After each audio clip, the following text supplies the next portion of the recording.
mie naomba umuulize kwa nini ACT hawakamatwi wala kusumbuliwa kama wa Chadema, au wao ni watoto pendwa wa CCM? Swali la kizushi. Asante sana mdau kwa swali lako.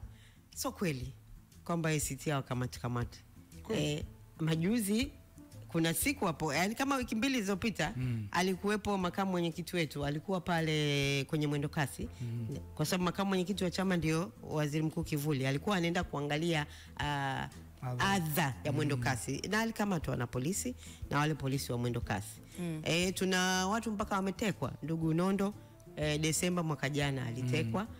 Na imekuwa ni kawaida kwa viongozi wa ACT Wazalendo kukamatwa. Tunapofanya utetezi na nini, tunaachiliwa katika mazingira tofauti. Na hii notion ya kusema kwamba kuna eti chama ambacho ni watoto penda, si kweli.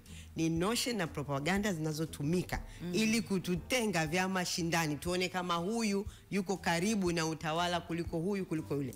Majuzi tu mimi wakati nimeenda kwenye kesi ya Lissu, mliniona pale na polisi karibu yao wanipige, na wengine walinitolea mpaka mbwa. Sasa kama nilikuwa mtoto pendwa, kwa nini nisingeruhusiwa tu nikaingia ndani? Hakuna mtoto pendwa.